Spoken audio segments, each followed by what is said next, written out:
The One Academy is the heart of our company.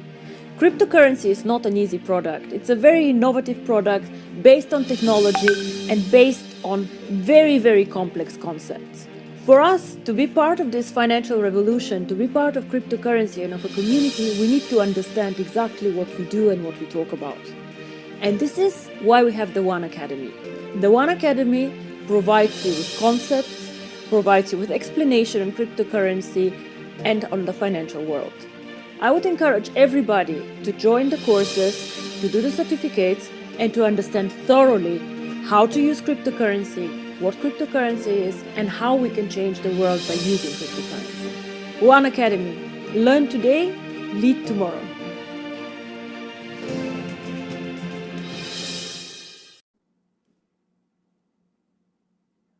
A very good evening, good day, good night, depending on where you are in the world. Welcome to our OneAcademy Nights, where we share knowledge at night. And tonight, we have a very power-packed, exciting presentation for you. I am about to introduce a diamond couple who I have great respect for, I've gotten to know over the past 2 years, 2.5 years now. And not only are they committed and steadfast in what they do, but they continue to show that no matter what comes our way, they will remain grounded. So I will not take too long in this introduction. I would want to bring to the mic now and step out of the way our diamonds, Ivan and Michelle Mark. Are you ready, Diamond? Wow. Yes, we are. Good Great. night, everyone. Good morning, good evening, wherever you are on this fantastic place they call planet Earth. Yes, we are going through many things, but at the same point in time, a lot of us have health, strength, and we could get up every morning and say, "Thank you, Lord." So tonight is going to be special, as our host said, Mr. Wayne Wilson. Thank you so much for that introduction. And what we're going to do tonight, of course, you know that we are the One Academy. And we are here to give you knowledge in the correct format. The One Academy is a premier financial education platform that deals exclusively with education, and not only the old education in the sense of finance, but also what is needed for this new dispensation that we call digital money, cryptocurrency, digital commodities, digital assets, all of these things that go together. So tonight we of course are in the manual level 1, and we have had certain topics beforehand, and tonight we're going to do risk in the One Academy manual. That is on page 18.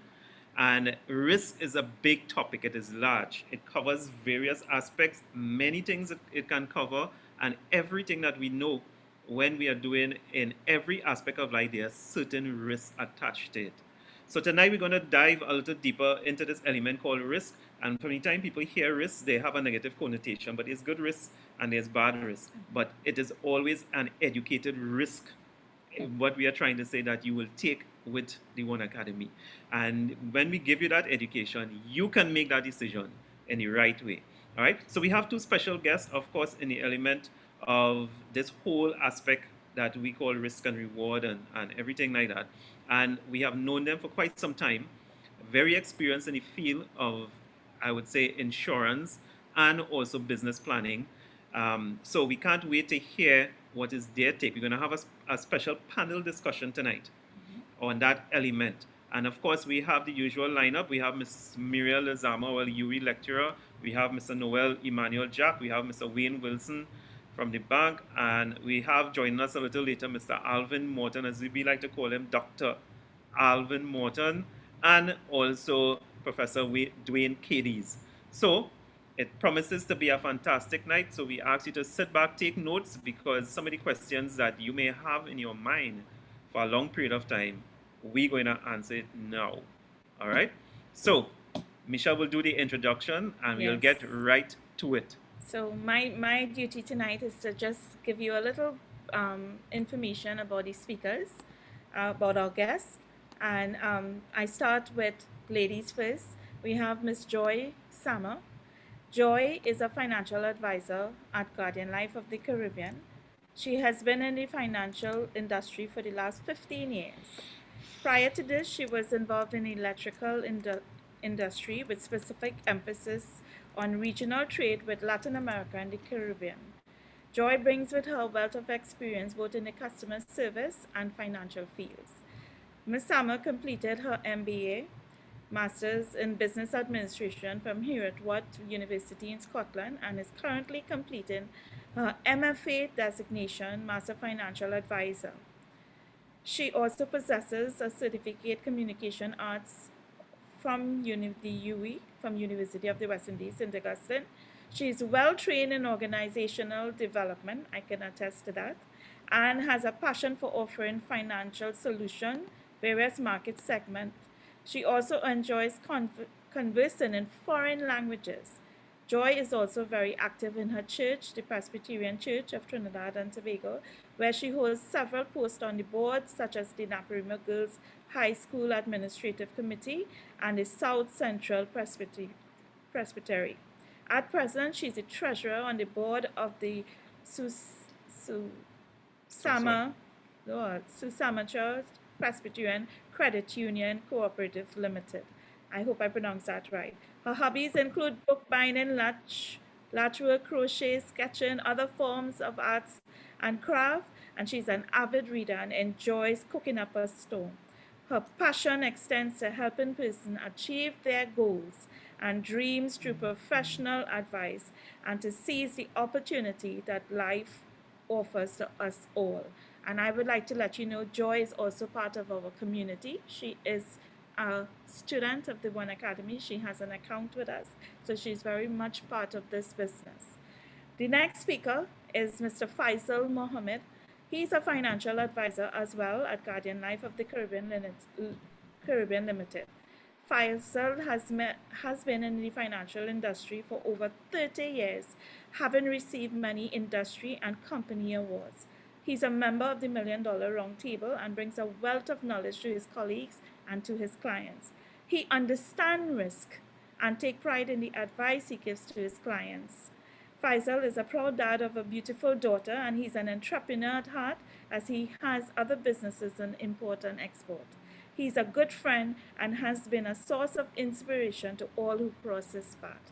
I want to say a hearty welcome to Faisal and Joy. We want to welcome you to our community and to our Zoom OneAcademy, where we discuss certain financial topics to add value to our community. So, with that. Thank you, Michelle. Yes, hi Joy, hi Faisal. Again, welcome to our platform, OneAcademy at Nights, and you are welcome to give your opinions on many things. But what we want you to give your opinion on tonight is that element of risk, yield and risk, and it is something that, of course, you would be familiar with from one aspect, but you are also familiar with it in many different forms and fashion.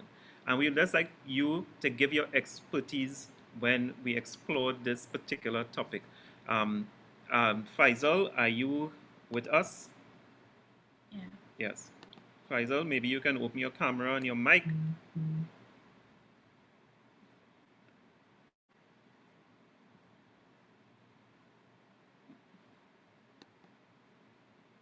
All right, so Joy, we would just begin with you. I would just pull up, because usually we have a little presentation, but tonight we're doing it a little different. What I would do is just pull up our OneAcademy manual. And why we like to refer to the manual is because it gives us really correct advice on certain topics. And many of the topics that it actually speaks about, we are seeing it happening right before our very eyes. And some of the things that they say to expect, some of the things they say to look for. And also, they just didn't leave us just looking for it. They actually told us what we can do, right? So I would just give a little précis on exactly what their definition of the risk is. And it simply goes like this. Again, this is page 18 of the level 1 of our OneAcademy. And it says risk and uncertainty are different terms from the point of view of economics. While the former presupposes known outcomes, the latter, that even the outcome from an activity are unknown to the actor. However, both of these conditions share at least one common feature. As an investor, you should strive to minimize them. We say minimize and not eliminate simply because such thing is impossible. And we all know that there is no such thing as zero risk, no matter what you do. There are no omni, omniscient God and not, let me see, not godlike investor, sorry, in the real world, and trying to become such is simply a waste of time. So what they're saying is that no one can tell you there's nothing like risk. There's no godlike investor to say this is 100% safe. And that is very important because many times we enter into programs, we enter into investments and many other things. And the people always say, listen, you can't lose. There's no way you can lose. And then you end up losing. What you can realistically do is to attempt to decrease the level of risk or uncertainty to the point when planning and decision making is feasible. Now, how do you combat this? Simply by getting as much information as you can possibly get on a particular topic. In such conditions, investing makes sense since if you enter a market with high risk, you largely depend on factors which are outside your control. And this here is where we really want to start our discussion. Um, Joy, you have dealt with risk for over 20 something years, in that you help to protect people against certain instances, right? And when we say protect, we mean that, listen, if it happens, there is something for them to fall back on. In this context of where the OneAcademy is specific, how can one really help, or how can one literally sidestep as much risk as possible? Okay, good night, everyone. Good night. So this topic of risk is so far-reaching. I mean, when we, as you said at the beginning, there's good risk and bad risk. So when you get up in the morning and you leave your house, that could be a risk as well. We don't know. Some things are just unpredictable, but there are things that we could, as the book says, we can minimize your risk in protecting certain situations and yourself and your family. So risk is about knowing the unforeseen, because there are situations that can happen: sickness, ill health, surgery, death, premature death, protection for your family in the event of death, and so on. So those are the risks that we speak about, and they are intangible because you can't, it's not something you could hold in your hand, but it's something that is out there. And this is what you're talking about, referring to as risk. And I mean, there's so much to speak about it, because I know later down you get to investing and so on. But what I want to say is that when you're protecting yourself from risk, you need to get as much information as you can and make informed decisions. Don't go and do a susu and hope for the best, because the susu not going to help you here, right? Faisal could continue. Yeah, as you say, Susu, again, coming back to that godlike, omniscient sort of presence where people say you can't lose. That, because many of us actually got word about that. People came and asked, hey, this is something that you should get involved in. Again, having that element of the education that we do have, when you ask for certain information, that information don't correlate with what is they really saying. And that is one of the key points in investing and also even personal risk, right? So what we want to get is really and truly the means by which someone could really look at the risk factor and decide how to get involved in something. So I don't know if Faisal could chime in, because he has a lot of experience. Open your mic, Faiz. Faiz, Unmute. Okay, unmute. he has to do it. Hi. Right. Hear me? Yes. No. Okay, there's different types of risk. We're talking about speculative risk, we have pure risk, and we have pecuniary risk, which is risk for managing your business, the fraudulent and other mishap and business risk. It all depends on the type of risk we want to cover here. And pure risk is really what we have no control over. It's a risk that where we can cover that liability from the standpoint of casualties and things like unforeseen circumstances, like life insurance, casualties, critical illness. These are some of the risk factors that we're exposed to: old age, disability, and death, which is something that we have no control over, and is some of the aspects of a worldwide concern where no one has control over. So we can hedge against those risks by placing certain instruments, whether it's short, medium, or long term, to cover those risk factors. So there's so many risk factors we could speak about in context that we have to be specific, and then we can be able to elaborate on certain aspect of the risk. So that's the idea of what are some of the risks that we generally concern over on a daily basis. So basically we could tailor make to suit an individual or a company. It all depends on the nature of the transaction. Then we can tailor make something to suit that type of risk factor. So, All right. So, if there's any questions, then I could be able to elaborate further onto the subject matter. all right, great. So maybe one of the panelists can ask their first question. Muriel, are you available?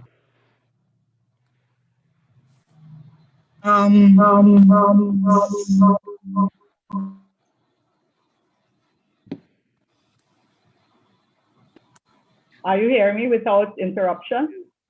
Excellent. Yes. Yeah. Right.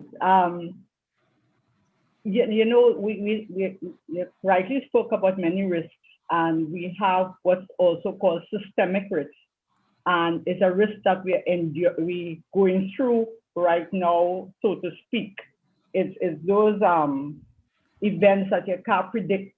You know, a pandemic, the political happening in the U.S., wars, things like that, you know. And for investment and security in the securities market, those things are of great concern. How would one go about hedging or protecting or dealing with managing, transferring or accepting risk that is systemic, you know, risk that you are literally unforeseen? How is that covered? What do we do?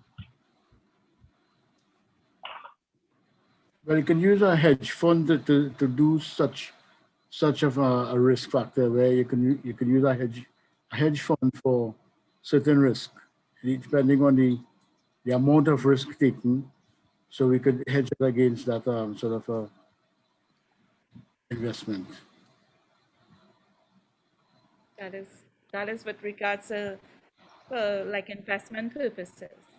But Yes, then we may have personal risk, because Miriam mentioned it has systemic, it has a pandemic and all of that, but then that will come to our personal, meaning like health, meaning loss of job, and all of that. So I was going to speak about that part, the pandemic. That was something nobody was able to could have foreseen, right? Last year, this time, November 2019, who would have heard about COVID-19? I think it was in December we heard about something in Wuhan. We didn't think it was going to be worldwide.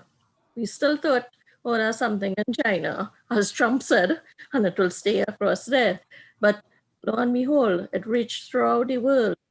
Now, a risk like that, it's your health. It's your health that will be affected. So something when you're young, that is when you should start thinking about health insurance and your critical illness and your life insurance. Because when you're young, you're in good health. So hopefully. And these are factors that many people don't like to hear about or speak about. But you see, when you now start to work and you have a stable income, those are things that you need to put in place from very early, very young. You may not have to take out a big amount, but you have something in place. But Joy, in addition to, if you don't mind me calling you Joy, Sure. in addition, I hear you with the health element of it, and that's critical. But in terms of the other far-reaching things that would have occurred with something unforeseen like that, loss of job, you know, there's the insurance. Let's talk insurance in this instance. Is there any way that one can have any protection for any income or anything apart from if you're injured or sick or anything like that? Anything like a pandemic, anything like an epidemic, anything like that that can certainly unseat you as it has unseat hundreds and thousands of millions of people. But let's just talk Trinidad, thousands and hundreds of people. How does insurance, we have two elements of it. You have your personal and you have your business, protecting your business and your personal self. Is there anything that can be done from a risk and protection perspective? Okay, yes. That is where we start speaking about having an emergency fund or having a fund to cater for things like that, those events where there's loss of income. And again, that's where the investment part of the insurance, because insurance is made up of not only annuities and life insurance, you have the investment part of it, where your emergency fund can go into an investment where you know you're not going to touch that unless you absolutely really need to or have to.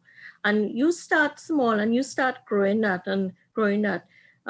When you start working at age 20 and now pandemic take you in your 40s, you would have 20 years of that type of savings invested where you could rely on that if you have a loss of income to see you through. Hopefully you wouldn't wipe it out, but you would try to, you'd have something there as a backup for loss of income. I don't want to hog it, and this will be my last question as I'm just giving our other panelists time to develop questions.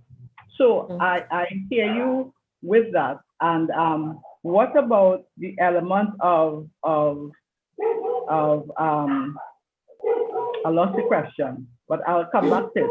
Maybe somebody will can ask, but there was something very relevant in respect of that you were saying that I just got distracted. Okay. But I'll come back to it. Before someone asks another question, I would just like to add something. Joy mentioned that about putting away an emergency fund and all of that, and that's why we like the OneAcademy, because OneAcademy sets the mindset. It sets you in a perfect mindset as to advising you about the different asset classes, the different risks, the different everything, and then it helps you understand why you should get involved in it. So much so that people who got involved in OneAcademy, the financial information, because I also from the financial industry, and I would have done training, the Master Financial Advisor, as Joy is doing presently, and I would have done the very same. And what I found is that OneAcademy, the information is here makes it relevant. And guess what it does? Makes us act. So, for example, we have had members in the community act, and that they actually took out an emergency fund. They started to do things before. As Joy mentioned, she said it in the very beginning. Sometimes people don't want to talk about that. Yeah. They don't want to talk about it. They just I'm speaking from the youth standpoint. As we get much older, we realize we have lost youth. But from the youth standpoint, they think they have time, and time spends itself. That's something we learn from the One Learning for Academy profits. and Learning for Profits with Yep. Dr. Ruja. So I just wanted to say yes about the emergency fund. And years ago, the experts used to say 3 to 6 months. I say sometimes you need to have almost a year of It's income put away in an emergency fund, because when you lose a job right now, it takes sometimes a year to get a new one. And I can speak from experience. So I yes. have experienced it, so I know. So The whole thing and the whole element behind risk is really what is the worst could happen. Um, I was reading a book with the owner of Virgin Atlantic, Bronson, and what Bronson actually asks all the time, anytime he's doing an investment, is what is the downside. Once he could cover the downside, he would do the investment. And many times we don't ask that important question: what is the worst that could happen? Once we start life, we start to work, what we have to look at is that, okay, I have this projected life. What are some of the things can happen within that space and time?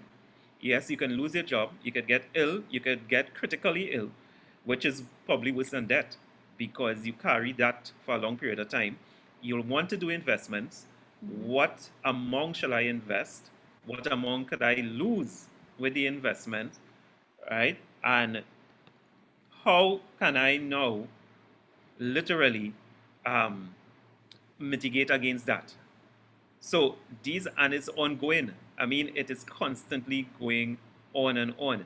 Now that COVID is here, some of the things that we do to cut down our risk of getting COVID is, of course, wearing masks, washing hands, um, staying in an environment where there are only 5 people or less. All of these things really identify there's a certain risk in the air. All right.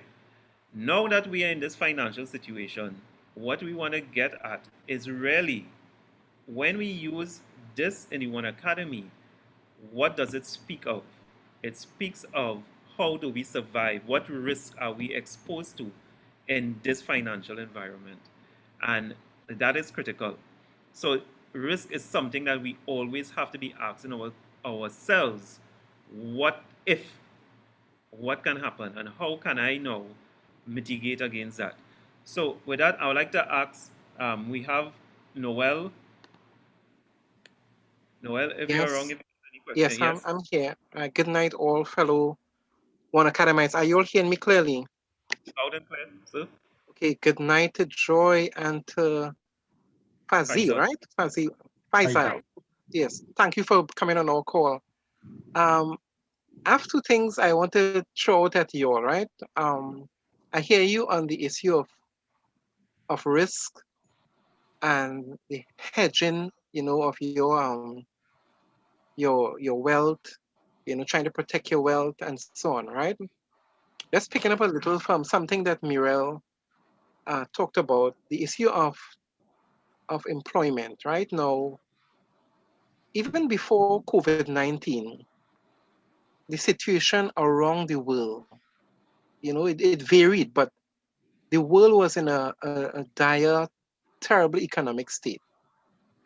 Particularly in Trinidad and Tobago, a large amount of people, even in the world, are unemployed.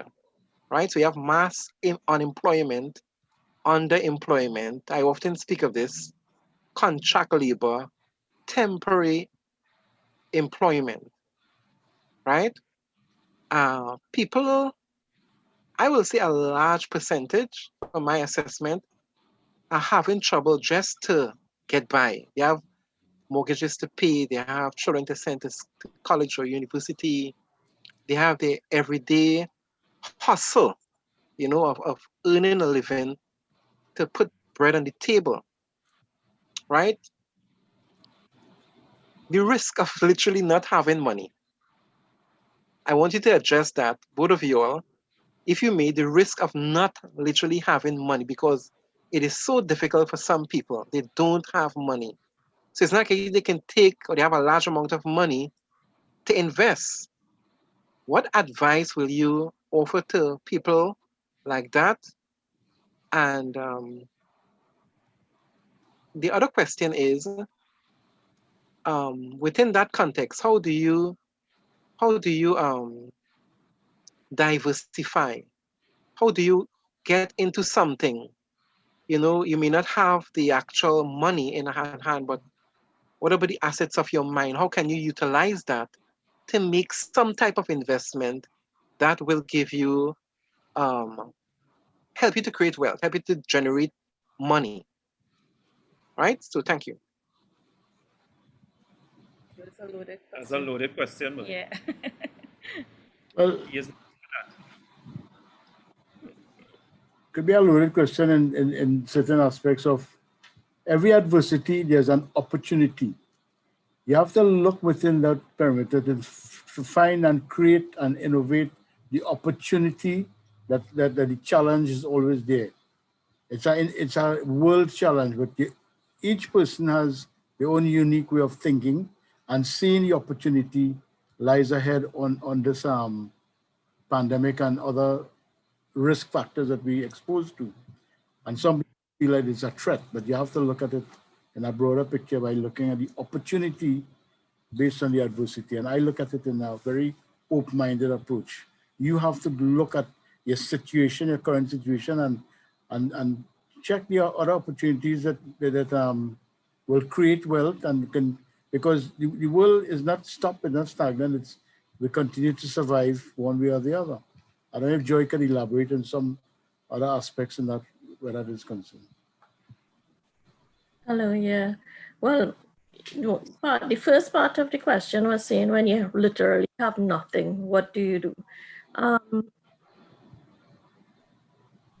If you're working and earning income, no matter how small it is, you need to put away. Even if you save $10 a week. I remember when I first started in the business, and this was in Clico, and you go to these young people, Michelle would know, and they buy food every single day. Every single day they're buying food.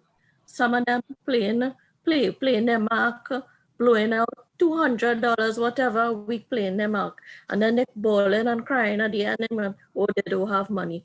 Then when you start going through what it is they do with their income, and you see the frivolous spending, you know. So when people say they don't have money, each person has to examine their circumstances. And I agree that some people really don't have money. They really, really don't. But this is it's an individual thing, and it has to be examined individually in that aspect. So Joy, sorry, what you're saying there, therefore, is that there needs to be education. People Definitely. need to get knowledge about the thing, because I'm sure you would observe that in times of little, the thing that people need to keep on would be the first things that they're dropping off. So for example, when your money declines, you'll stop paying your insurances. Correct. So how do you, and all those instruments, and when we're talking risk, I mean, it's diverse, as you say, and there are various protection that you could do, but we're taking it to this here from a personal level. The business is one element, because there should be really business protection insurance and all those elements, etc. But for oneself, how do you reach, apart from through our OneAcademy, where we could teach people, for people to understand, what message would you say to people in respect of protecting themselves and the danger of not continuing to protect themselves even in a situation where things are bad? Or is it that the advisor's role is, especially now where we see things have happened, is to sit with them and project all the kind of risk and what to do to be able to continue paying and maintaining that which is important? And that's a mouthful. Okay, first of all, advisors in this country are not well respected. They see you as, oh God, she come to sell insurance again. And that's what it is about. And if you ask for referrals, oh God, that's the reaction you get. And that's probably the mentality and the culture we live in. Culture. Yeah, we live in. If you go to a first world country, agents don't go out to see clients. They come to your office, an appointment, and come to your office. So, but why is the that? What and do we that have is to where, do here? What do we have to do right. here? So that's the first point you made, is the education, educated. Central Bank some time ago had embarked upon financial literacy programs. I don't know how successful it was or if it's still ongoing, but it starts with that. It starts with educating. And you see what OneAcademy is doing? This is really good. You're reaching out. You may be starting off small, but the word will get out there. And this is how people are going to start to understand, the importance of money, the importance of saving, the importance of, preparing yourself in the event something happens. And yeah, basically is that. I don't know if Faisal wants to say anything. Generally, that is in the streamline of things. Education is a lot, because a lot of people don't have, because of the complexity of this or services that we offer, a lot of people is not quite clear of the importance of what their priorities are. You have to educate them. You have to make them mindful of their responsibility. People they live generally reckless in the society that we live in, and we have to put things in perspective for them to better understand and appreciate the value that we bring to their lives and their family lives. As you can attest to, since you work around with me, what are some of the values that we deliver and promise to deliver for any sort of a risk that they're exposed to? So that by itself is something remarkable. We could deliver a check, whereas a bank will look to seize their property or seize their earnings and so on. We would deliver in return of catastrophe loss or whatever, a loss of income. We can design a plan to take care of loss of income, either by accident or critically ill or become permanently disabled. There's no other instrument in the world could cover such liabilities, but our way of designing plans to suit those risk factors. So it's a lot that we have to sit and try to connect with the people who we are engaged in the discussion, so we could better be able to tailor make something to suit their situation. Because each one is very unique, such as business and personal. So it's a personal thing that we have to sit and discuss. One more thing before you speak, Muriel, and I want to bring this up because it was very significant today. Today we had to pay out a claim to a father whose son was kidnapped and murdered earlier this year. And when I handed the check over today to the father, he's a doctor, the son was also a doctor, and you all may have read about it in the papers. It would happen in January this year. When I gave the father the check, it was a handsome check, I am telling you, very handsome. The father just cried, started to cry, because he got a nice check, but no amount of money could bring back his son. And the son died tragically. But he also went on to say there are 4 children. So one is deceased now. He said, well, after share this up with the three children. And this is how the thought process going already. Everybody now want a piece of it. So it's quite a significant event that happened today.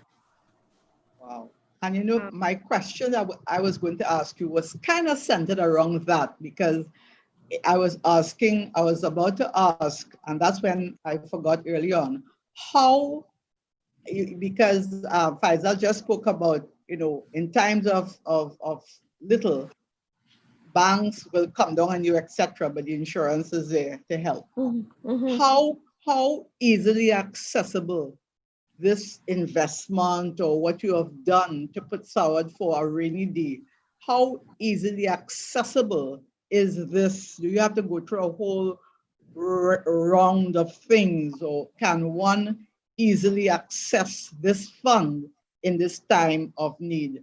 Now, that incident took 8 months, 9 months, but I'm talking, you have insurance, you're protecting yourself, things happen, you need your money to continue your business or to manage yourself. How easy it is to get that, to continue your life without much interruption. Okay, so the reason that the father only received the check today is that the son did not have a beneficiary. So when there's no beneficiary, you have to go through the probate. He actually got it quite quickly because a probate can take very long sometimes, but the lawyers were working on it very early on, and even during the pandemic when the courts were closed, they were still working. And as you know, with a probate, it has to be published in the papers, and then it's there for 2 weeks, and then the other process takes place. So that's why he only received the check today. However, once you're alive, if you're alive, the living benefit, you're alive and you want to access your money, you say so today, and next couple of days you'll get your check. Of course, there are some little things that you need now. I mean, because of the restrictions, they require more information. So it may take a little longer, like 2-3 days more, but that's how quickly you can access your funds. It may mean factor when you talk restrictions. Anything related to the financial intelligence unit or just general? No, just internal. Okay. Internal documents that may be required. And then also remember, people are working remotely. So whereas someone is in an office, it could be, the transaction could happen overnight. Remote may be a little different now. Yeah, Joy, maybe it is a good thing to just give a little description as to, because Muriel had asked about if somebody has, or someone had asked about if someone had no money, but you mentioned putting away something small. That I always tell people, take notes when I'm doing something. Just take a budget. When I say a budget, write down what you spend for the day, and you'd realize how much money you actually spend. Because if you buy you buy some snacks, you buy whatever, but you take record because it's your income. And then you'd realize that you can actually get something from somewhere to start something. Where am I going is that the different types, because there may be certain things, because we mentioned about the insurance, right? There are different types of insurance. So you don't only have to take, as you mentioned, life insurance, retirement, but even in the life insurance, there are other types of insurance that is cost effective, very cost effective, that will do the job of covering your risk, covering you. So maybe this is something that you could actually share with just the types, because last week I think one of our members had asked someone about the different types, and so it's something that you could probably share. Okay, well, I'll ask Faisal to do that part, but what I want to speak about is, so at the beginning of a fact find with a client, one of the first things we have to do is budgeting, or speak to them about budgeting. Because let me tell you, if it's just $100, you could stretch that more than 10 ways. So let's say you have Christmas, but I always remember this because our former boss used to say that Christmas comes December 25th every year. That should be no surprise to anybody. So when people tell you, oh gosh, it's Christmas. So what, you didn't know that 2 months ago, Christmas coming? Put away that $20 to buy a gift every week. Put away that $20 so you could cover all your gifts. Your gifts cover. Or join the What's Susu. that? Oh, Join right. Correct.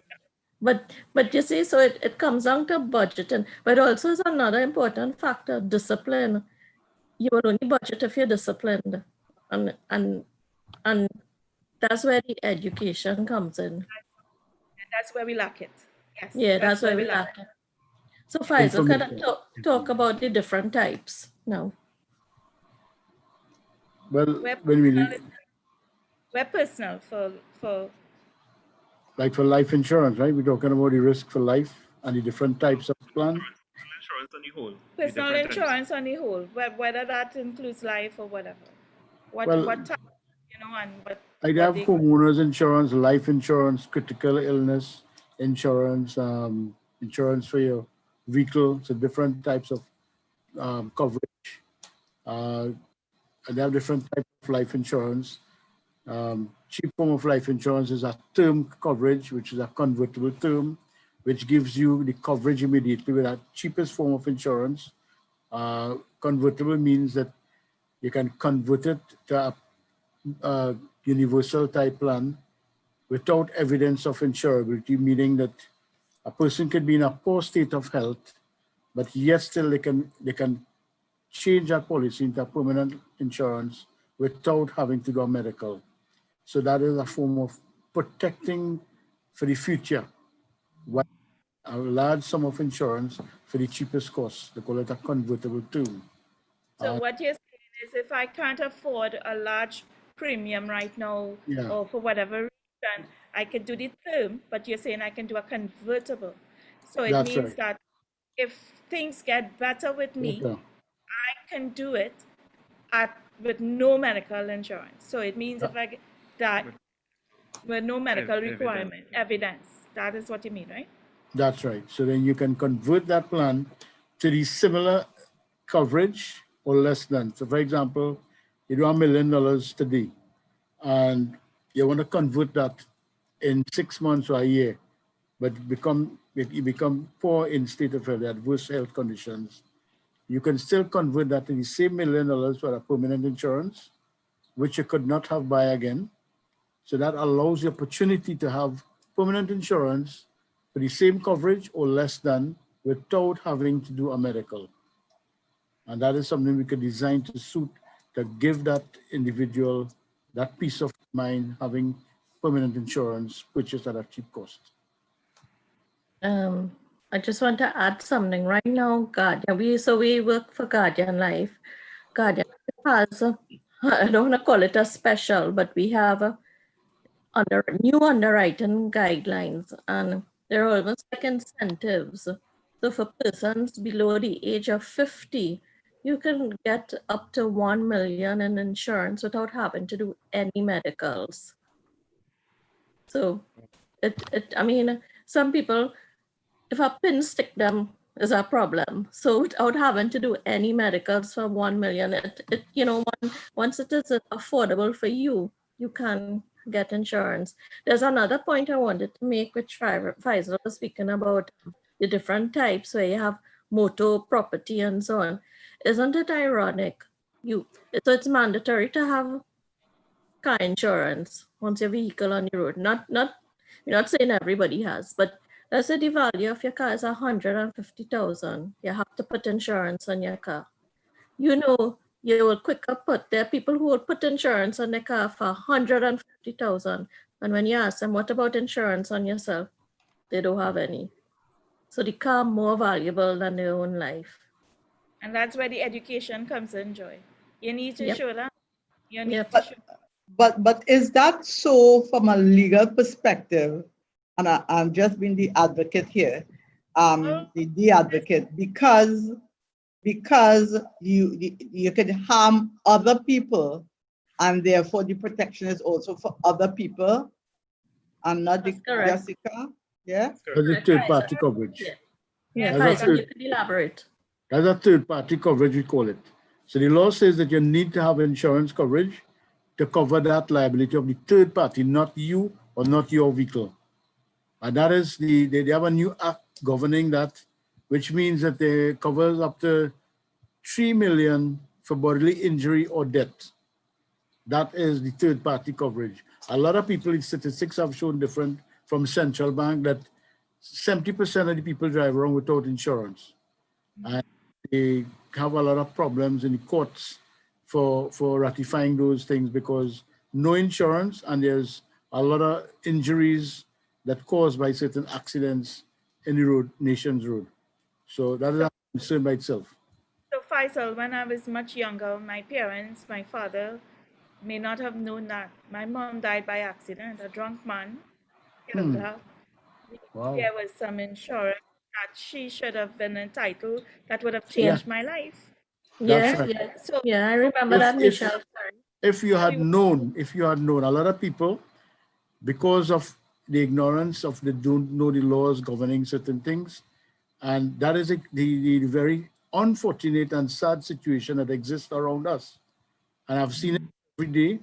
I empathize with a lot of people daily when I hear how they what are their concerns, and some people have to go to court to ratify certain things, and this could have been avoided at all costs if they had proper information. And I mean, you all are doing a very fabulous job here by informing people that really don't have information at hand.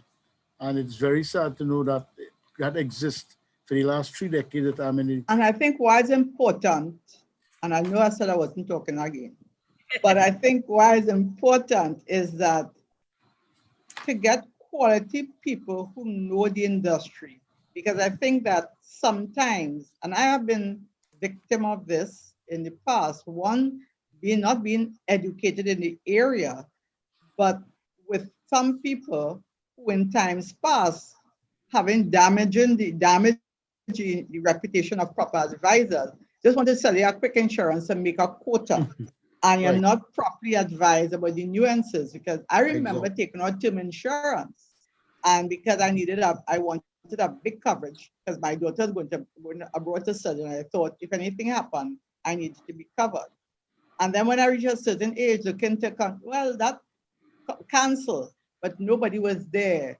And I end up having to even pay by myself because the insurance person just was there for a quick spin, you know? Mhm, mhm. But I think this platform and now being able to make contact with seasoned and professional advisors is important. How do you advise people in respect of being able to separate, for want of a better word, the sheep from the goat? How do we question?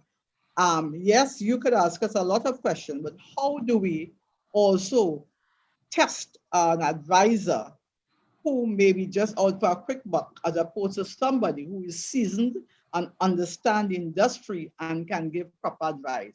What advice you give to us to say to be able to know the difference? All right. To answer that question, we have something called Insurance Act, right? Long ago, they didn't have anything like Insurance Act. So people were using this thing, insurance, like a susu, where you're paying money and then you're collecting a certain sum. And then some of the insurance agent decide to go with some of the people's premium without a receipt. It still exists sometimes today, but however, it was like a big susu. That's the concept about insurance. But we are governing under the central bank right now and continue to, because they tighten up that whole situation there. We have new legislation in place, which we have a lot of new things happening behind the scenes. So it would be able to curb those unscrupulous agents that exist into the industry. So, for example, you need to question the integrity or even the insurance practice. And they have certain laws and bodies that governing these agents that act unscrupulously into the industry. So you can take certain actions. We can even lose our license by malpractice. We have a government license. We have to renew every year. So if there's anything that faltering into an insurance agent, you can take legal action against those agents that that misrepresent the facts. So for example, if you find any guilty or fraudulent agent is acting on that behalf, you can take legal actions and certain guidelines by the Ombudsman Office. You can take it that level, and they can revoke the agent's license. One and other legal matters can take place. So there are a lot of things that people really wasn't trusting an insurance portfolio, but it's a lot more than that. And it is the only instrument that can cover these things like miracle ink on paper, we see, as you write on that dotted line. And the last thing I would say is this. I have this friend, I promise. I have this friend who, son, professional in engineering, etc., got his job and wanted the insurance agent came and offered him, and she was there, I was there, protection. That was a few years ago, and income protection. So it was supposed to be this new thing. So a healthy sum of money you're paying, and if anything happened, it meant that you will get whether it was a 2/3 of your salary being paid for a particular period. So the boy, right? So the boy did get ill, and he got an illness, and it triggered. So I think he had some dietary, some kind of thing, but it triggered also depression. So because he got that illness, it triggered depression. So he had those both diagnoses. And the policy said, I can't pay you for this because it doesn't cover depression.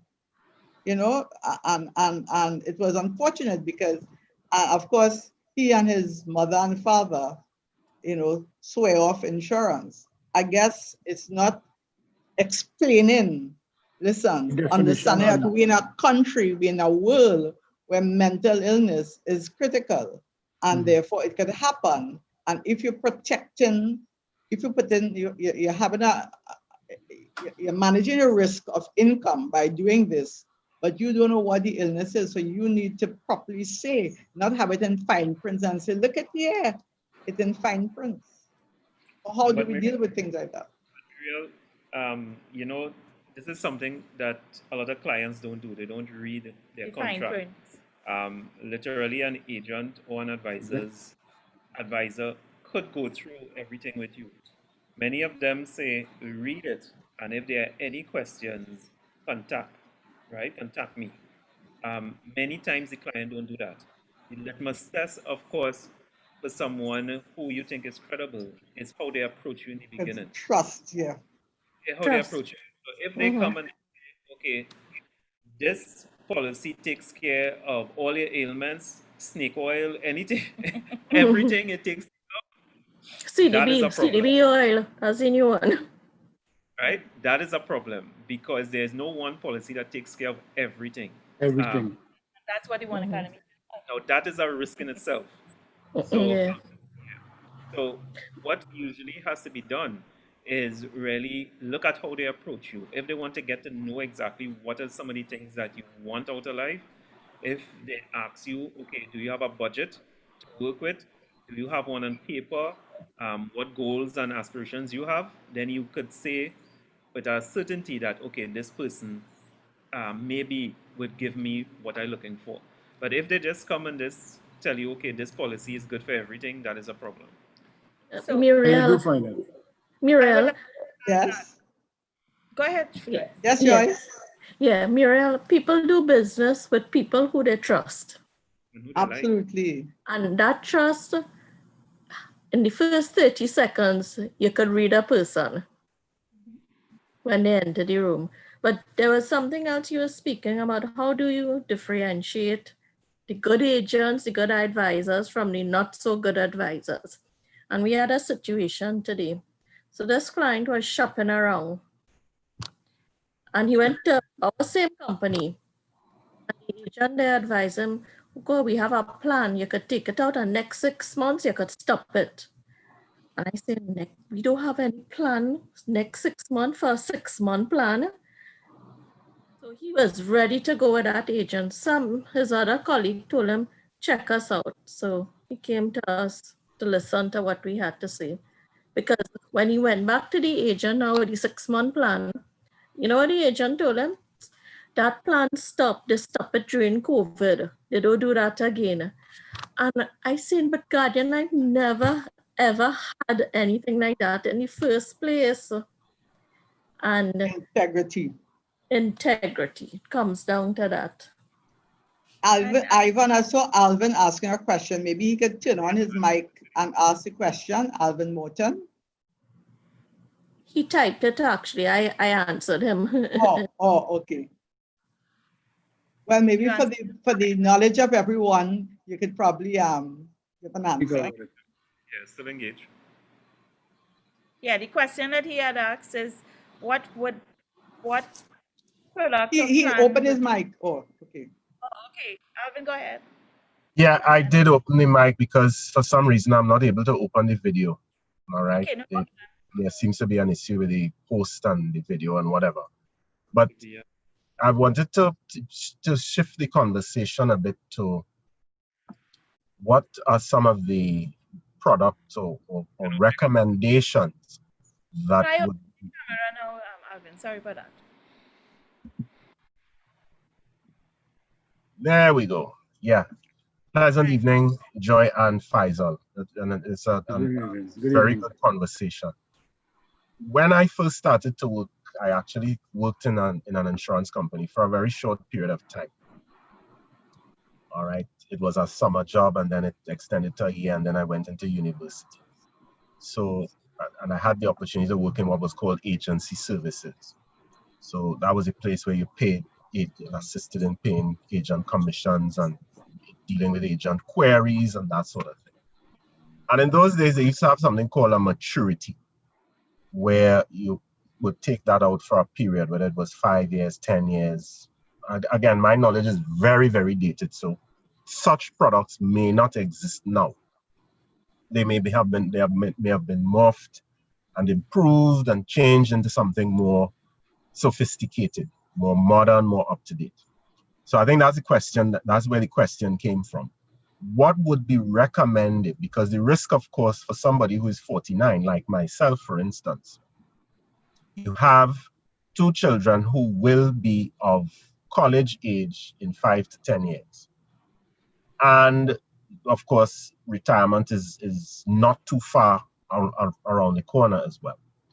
So some kind of emergency fund should be put in place.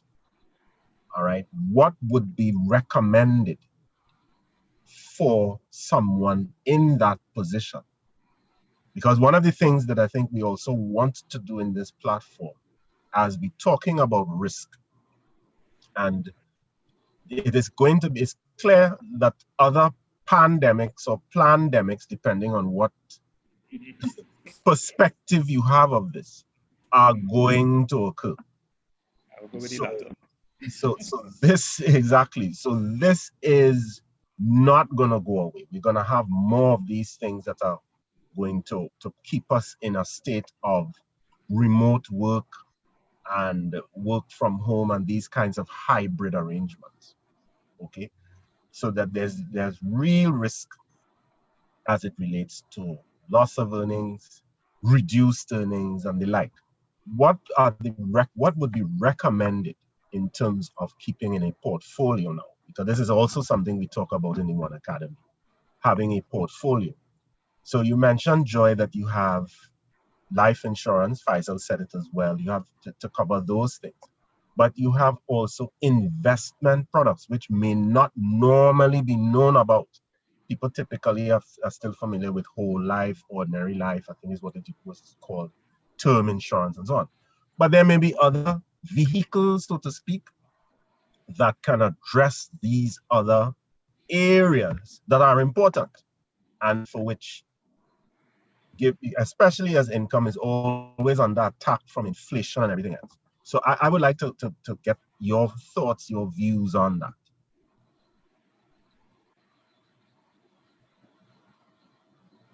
Okay.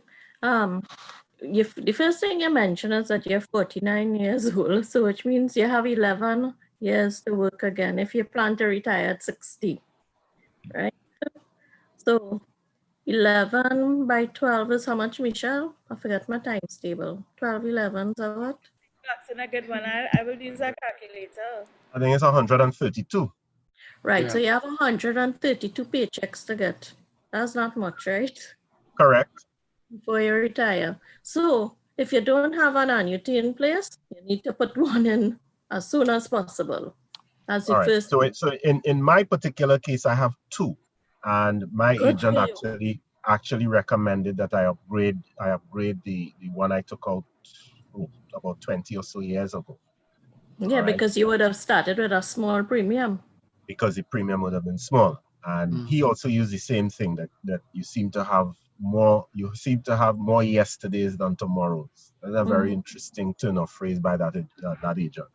All right. So that's one. But I still perceive, and I think that there are going to be people like myself who, after having come through this education setup, who are also now going to be recognize certain gaps that they have and will want to talk to somebody about how to close some of these gaps.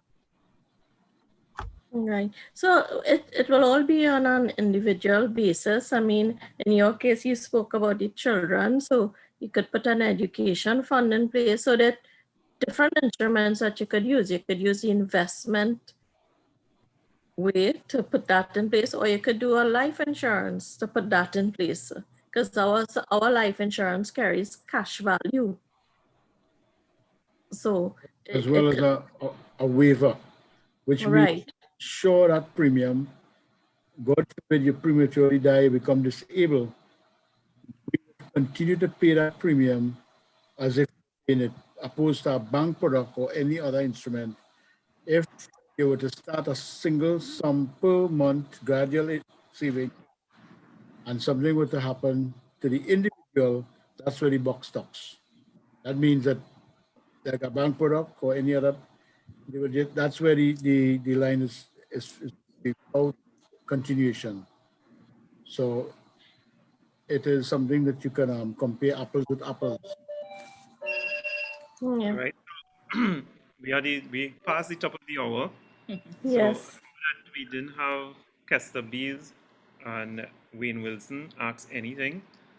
So But Ivan, I need to ask to be excused at this time. I would like to continue when you have more of these sessions. I have really enjoyed it. Okay. And Right. you know, I think I enjoyed it. We want to thank you, we want Joy. to thank you We so want to much. thank you, Joy. Right. So we won't go on much longer. If Faisal is staying on, we just have Kester. If there's any question, or Wayne, or distinguished guests, before we wrap up. I have one other question, and that is, it has to do with the fact that all of the policies are, of course, denominated in currency, be it TT dollars, whatever it is. And my question to Faisal or Joy, what is in place to mitigate the continued risk of loss of value as a consequence of all policies, funds, whatever it is, being denominated in fiat currency? What you have to consider is inflation. I think that's how you mitigate the risk, with bearing in mind what is the current inflation rate and projecting what it would be in a certain number of years, and using your future cash calculations. That is how you try to mitigate, because you will have to do future cash calculations. And our evaluation. So what $100 worth now, in 10 years, it would be $10. Okay, I think Faisal was also going to say something here before we close off. Well, at least you do an evaluation on a review each, like annual evaluation, and you could be able to understand what are the future values or what are the the inflation is always present. So you do some calculation and see where you have a deficit in order for you to be able to circumvent that sort of future value. You know, so you just cannot say, well, this particular instrument, it will do justice to you for life. It is not a miracle thing. It's something that you have to do reviews and to evaluate. A lot of agents sell products, sell these financial instruments, and do not return to the clients to do a review, and some other person comes in and do probably a duplicate onto what they were doing, and that not reflecting a proper future value of where they are and where they want to be. So they have certain goals in mind, short, medium, or long-term goals. Like you have two children in the helm of university for the future. You need to put certain things in place because, as I said, these children were born big. They're born as children and they go to be an adult. So you have to put things in perspective from the very onset. Otherwise, you'll find yourself owing money or looking for a loan because these children are very brilliant students and you would like to see as a parent depriving that child of true potential in front of you. You cannot live with that guilt. So you have to put things in place now without delayed. So you would see these things materialize as you see these things unfold.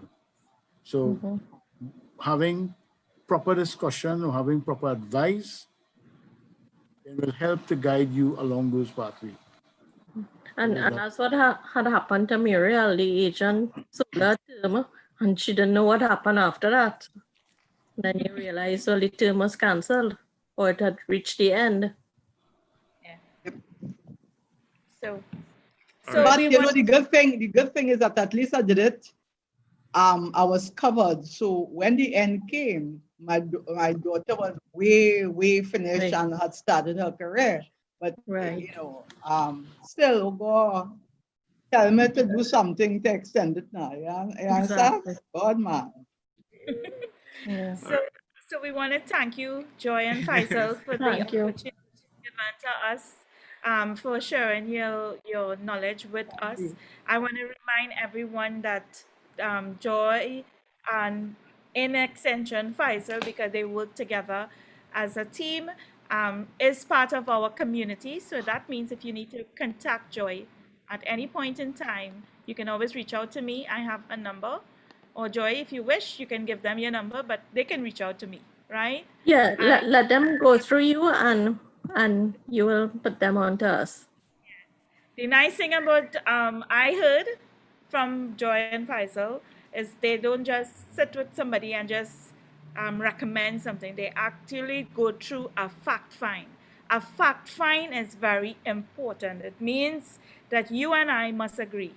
And every agent going forth, I believe it is now mandatory, right? That they actually get your signature saying that you understand.